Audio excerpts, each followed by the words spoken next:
A dog barks when his master is attacked. I would be a coward if I saw that God's truth is attacked and yet would remain silent. John Calvin. Telling a woman that she can't be an elder is a nonsense rule. If they claim to be in the body, we let them have it. Donald Trump is going to win in 2020 by an absolute landslide. Heretics Christianizing the American dream. I said that you, that many LDS folks and I love the same Jesus. I still believe that. Sowing is a blessing from God to make you rich.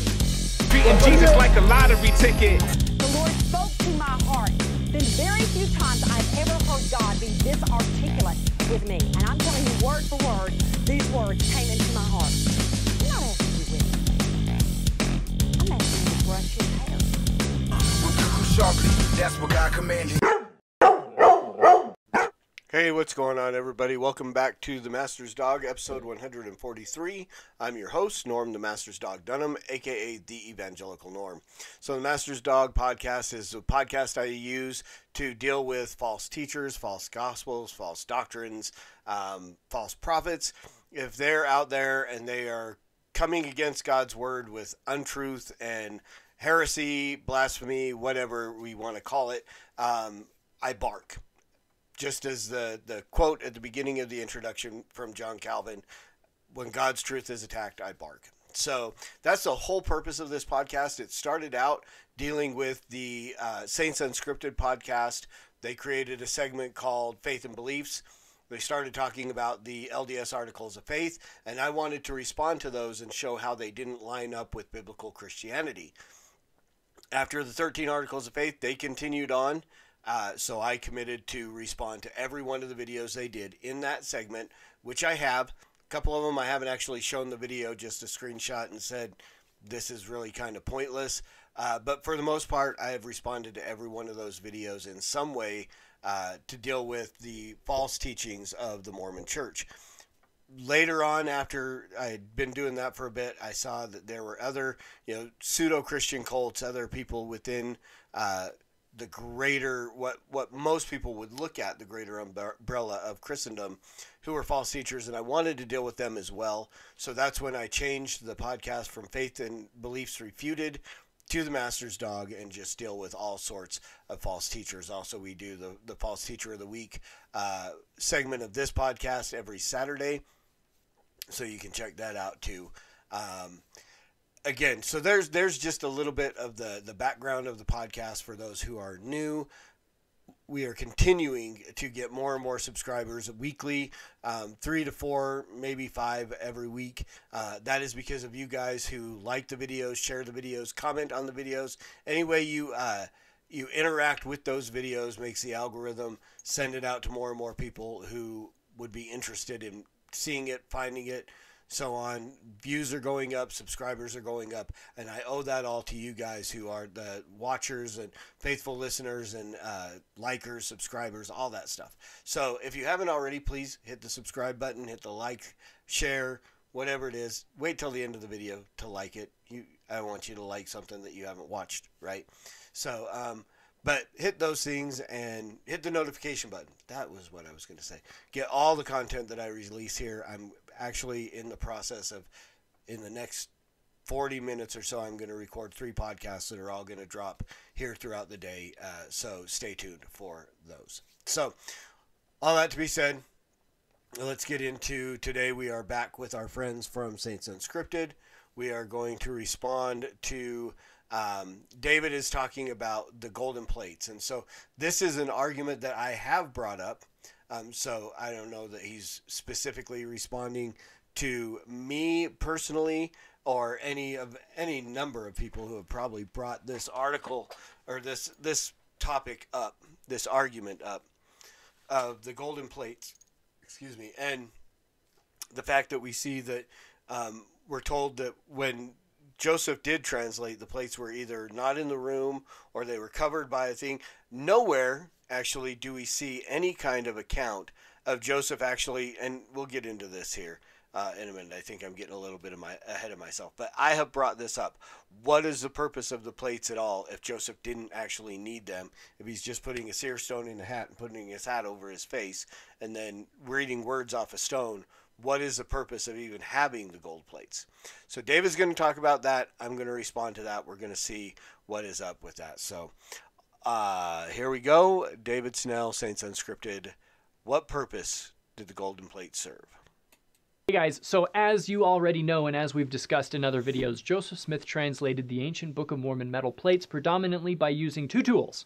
His own personal seer stone and two Nephite seer stones called interpreters, or also known as a Urim and Thummim, which he discovered with the plates.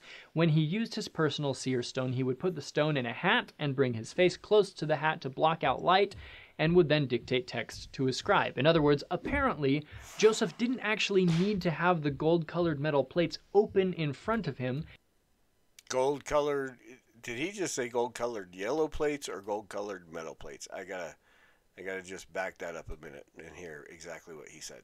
In other words, apparently, Joseph didn't actually need to have the gold-colored metal plates open in front of him in order. Okay, so the reason for using that terminology, gold-colored metal plates, is because people like Bill McKeever and so on have suggested and shown with good accuracy that Joseph Smith probably wouldn't even be able to carry plates like that if they were gold, because of the weight and the size, the pliability. It was very likely that they weren't written on.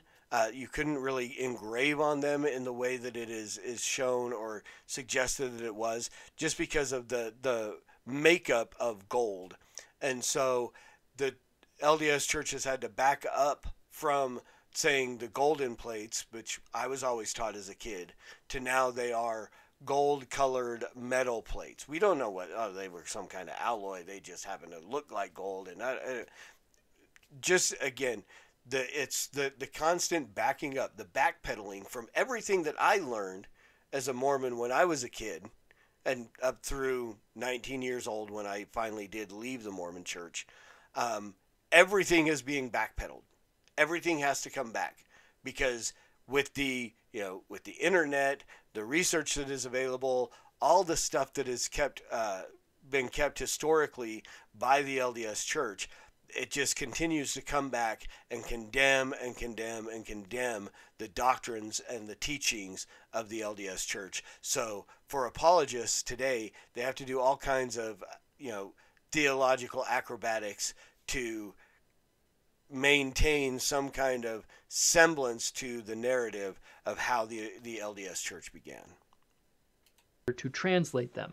This has led some people, like this guy from Quora, to wonder, what is the point of Moroni lugging those plates all through America to Hill Cumorah, then telling Joseph to dig them up year after year, then have the plates be a major burden on the Smith family, also he could look in his hat?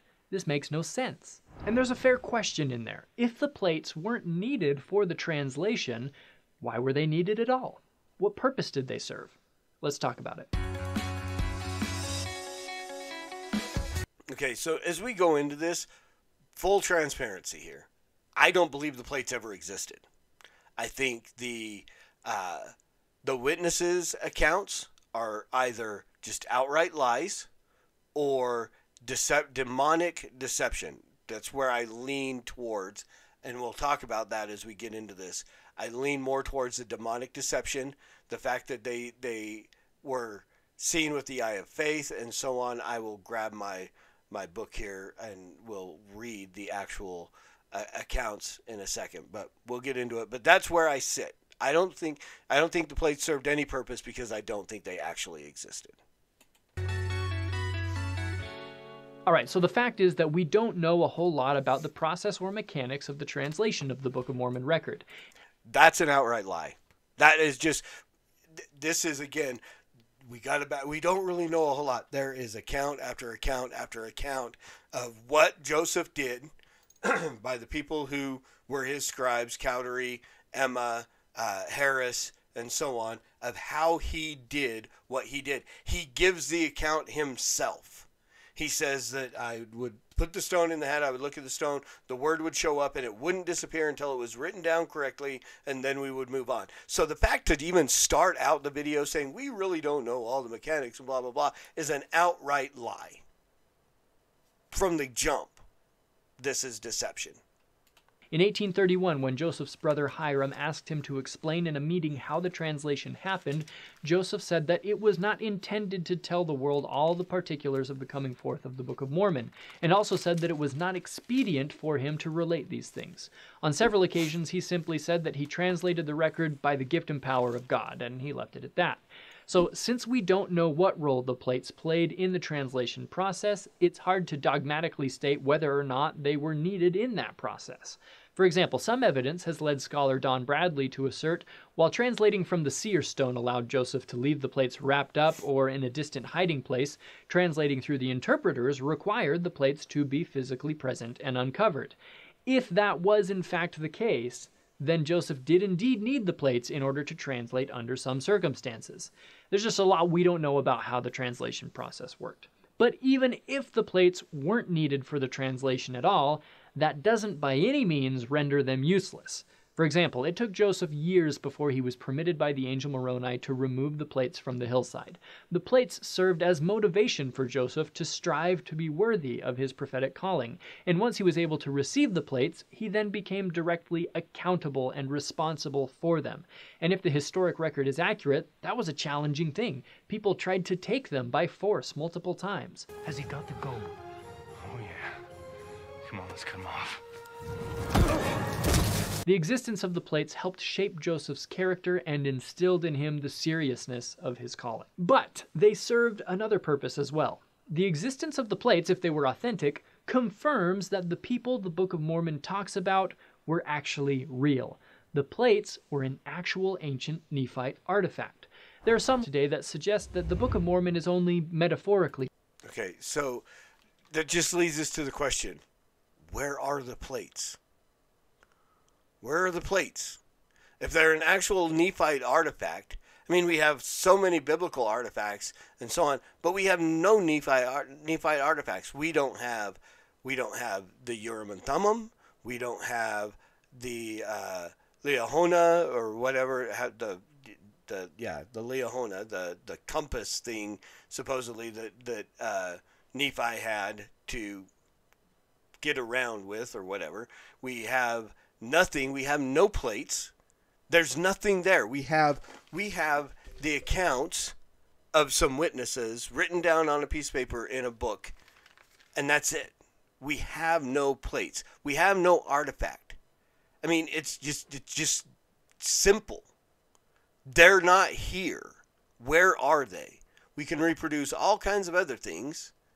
We cannot come up with these plates to show any kind. We can come up with Kinderhook plates, and we can come up with these other things that are obvious fakes and so on that were intended to fool Joseph Smith, which actually did. But we have no plates. The angel apparently took them back. They're not hidden in the hill anymore. They're just taken away to heaven, to wherever. If heaven is a spiritual place, how can physical plates go there? Right? It just, all of this makes absolutely no sense. To call these things, to act like they ever existed, is just intellectual dishonesty. Because everything that we know leading up to this point shows that they didn't exist. True, that it doesn't record events that actually happened. It's a book of inspired but fictional parables. The existence of the plates, in my opinion, removes that option from the table. Daniel Peterson described the plates as an indigestible lump in the throats of people who contend that there were no Nephites, but that Joseph Smith was nonetheless an inspired prophet. If the plates really existed, somebody made them, and if no Nephites existed to make them, then either Joseph Smith or God or somebody else seems to have been engaged in simple fraud. Let's just let that statement sit. Because if there was anything, again, if there was anything real that Joseph Smith was carrying around, anything people were trying to steal, again, we have accounts from Joseph that people tried to steal these plates from him. No one else. No one else. We don't have we don't have anything from the people who tried to steal them. We don't have any journal entries or anything else saying, hey, there's this guy that has some gold, right? I mean, you probably wouldn't expect to see that, but there's nothing else. We have Joseph Smith's storytelling, and that's all we have is Joseph Smith's storytelling, which we know he was very good at from a young age, and he told grand stories. So, again, we've got the statements of some witnesses that we have seen the grace of that we, through the grace of God the Father and the Lord Jesus Christ, have seen the plates which contain this record, through the grace of God. Not that here they are. We went to the place where Joseph Smith said they were hidden, and we picked them up and we looked. It was only through the grace of God. Okay, this is wording that this is something that is not right.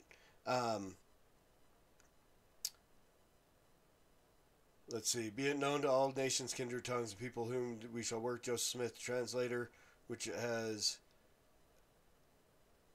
shown unto us the plates which he has spoken, which have the appearance of gold, and many leaves, as Joseph Smith translated, we did handle with our hands and engravings, and thus we bear a record. So, a little different on this one, but still.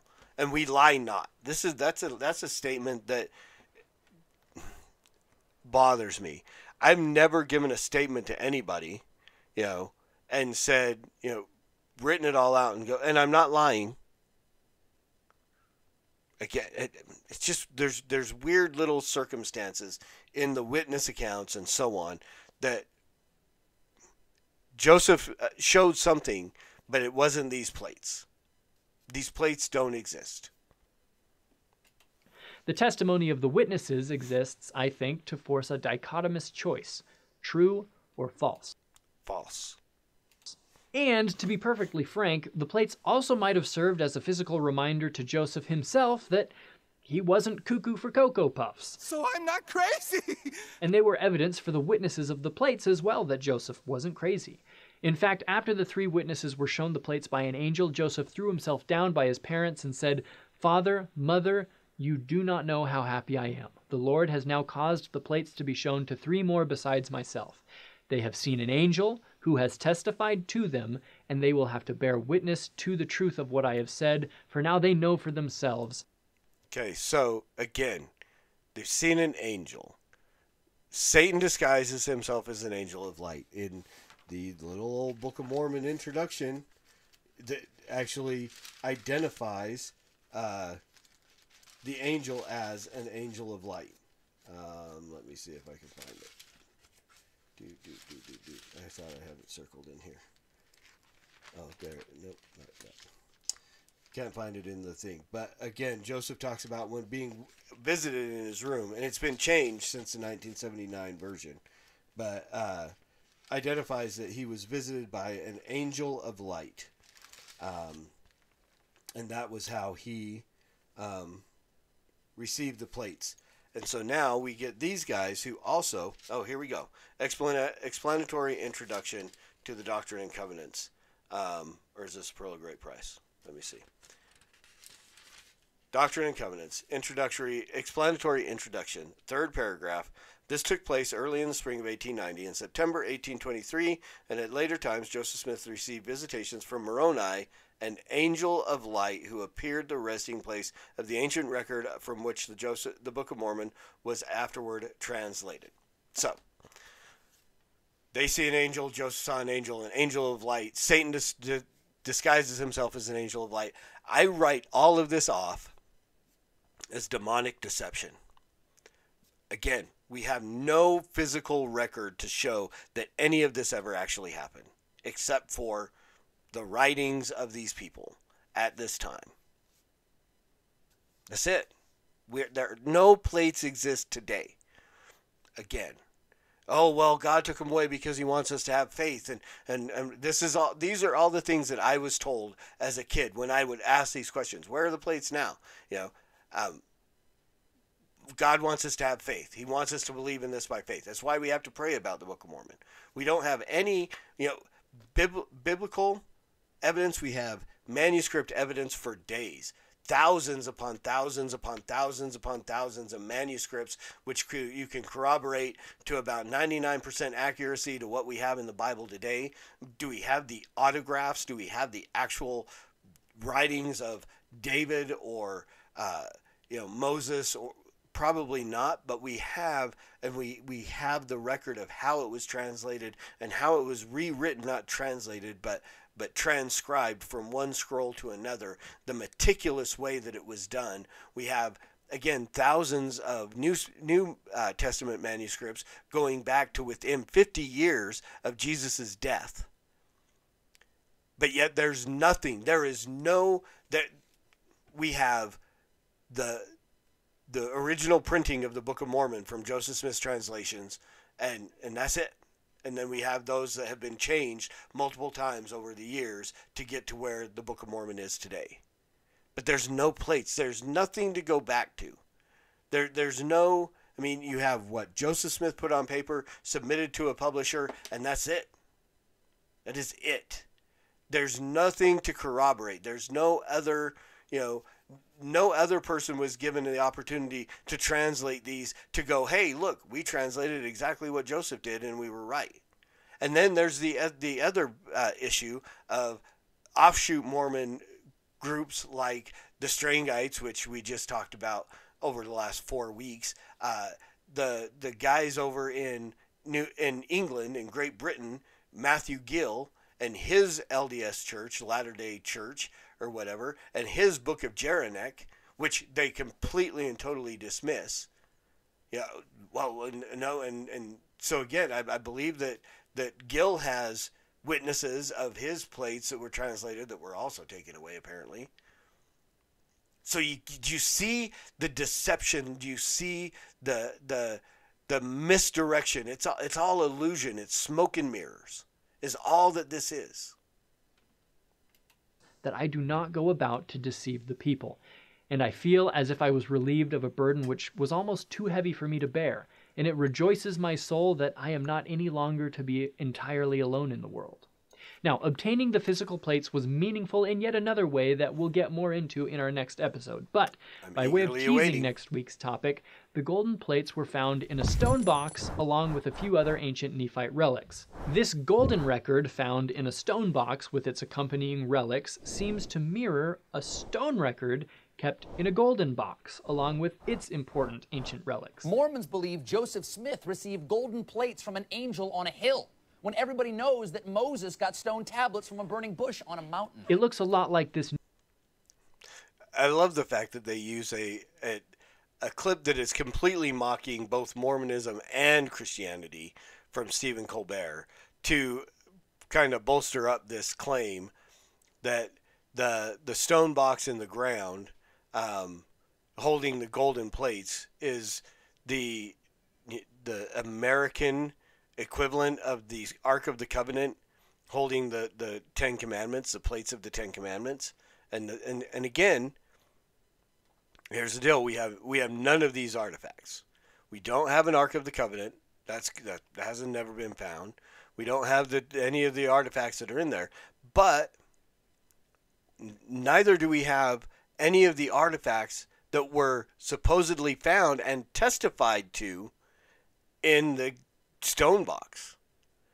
So one, we have an artifact out there that we are told about in a book that we have never found. Is it potential that it's out there that we could find the Ark of the Covenant? Absolutely. Do I believe they will? I don't know. Jesus might come back before we find it. I'm not really concerned about that. Because again, we have manuscripts and all this stuff, and that's not the entirety of what the Bible is held within this thing. But then we have a stone tablet that we are told about, or a stone box that we are told about by somebody which contains the gold plates of an entire book that we have none of the artifacts, even though it was supposedly found. The two, and I may have just like stepped all over the finish line or the punchline for next week's episode, apparently. But again, the two do not coincide. Again, see here, he's going, this is exactly what I was talking about with the Strangeite stuff. With the Strangeite stuff, he's like, oh, don't look at the similarities, look at the differences. Now we come back to this, and it's like, don't look at the differences, look at the similarities, even though they're not really that similar. You know, there was no pomp and circumstance. You know, people died when they touched the Ark of the Covenant. Joseph Smith didn't die by grabbing into this other ark of another covenant, right? I mean, the two, it was the ark had very specific instructions on how to carry it and move it and do this and that. The other one was buried in the ground. A lot of respect and you know, pomp and circumstance for that ark. Nephite time capsule was in fact a Nephite Ark of the Covenant. That's all I'm going to say about that for now. At the end of the day, even though Joseph may not always have needed to have the golden plates open in front of him in order to translate, they still served and continue to serve multiple important purposes. If you want to dive deeper into All right, so that's the end of that. And at the end of the day, what is reality is we have no, that I know of, and again, correct me if I'm wrong, someone send me some kind of a citation of some place where it is recorded by somebody that Joseph held these Urim and Thummim to his face, looked down at the gold plates, and read them that way, as opposed to in a hat, on a stone, reading the word, doesn't disappear until the word is written correctly, and then the next word comes up. Somebody give me that, because we have no record of that. So to say that that is one of the ways that he translated is, I mean, it's hearsay. We have nothing. We have nothing to support that claim. All we have in the claim of Joseph Smith and all of the people who were with him is that the plates were always covered or weren't in the room, and he had a rock in a hat. And even, you know, again, he supposedly found the Urim and Thummim, and for when I was a kid, everything was Urim and Thummim, and then it came up, oh, it's a seer stone, and it was his seer stone, and he had it before, and da-da-da-da-da, and all this stuff. All of this points to Joseph Smith was a con man, and apparently a really good one, because as of today, I mean, he deceived, and I don't know how, if there was collusion or whatever, or what. You know, oh, they maintained their testimony until the day that they died. Well, again, I don't have anything on the day that any of these men died or leading up to, except for a couple. They were like, this is it. We know that a lot of those people were excommunicated or left the church. Almost all of them. If I am part of a church where I have been and I have had an angel come and show me these plates and say, this is the basis of this entire thing, why would I ever leave it? I mean, if you've got that much absolute proof, then faith isn't required, and why would you go? You know. But yet all this, and so again, the people that left, and I know that we've done episodes on that argument and so on, but these men who were witnesses were either kicked out or left that church because apparently the knowledge and the vision and the handling or whatever of these gold plates was not enough to make them continue to believe in this false religion until they died. And again, there's absolutely no evidence to show that any of the plates ever existed. There really is none. There's nothing. Prove me wrong. So there you go, guys. The pointless plates, I don't think they ever existed, and I never will believe. I did once upon a time believe that they existed, and I had a testimony, I prayed, I had a burning in the bosom, all that stuff, and then I started to look at evidence. I've said it before, and I'll say it again. To believe in something where there is very little evidence for that, for the truth of that or whatever, we can call that faith. To believe in something when there is mountains upon mountains of evidence piled up against it, that's just stupid. And that's offensive, I know, and I'm not sorry. So, thanks, guys. Thanks for watching. Again, if you haven't already subscribed, if you did like it, now's the time to like the video. Don't like it early on. Like it when you're done. If you didn't like it, you can hit the don't like. I'm okay with that. My ego isn't hurt. So, thank you guys for taking the time. As always, Preach the gospel at all times. Use words. They're necessary. And until next time, Soli Deo Gloria.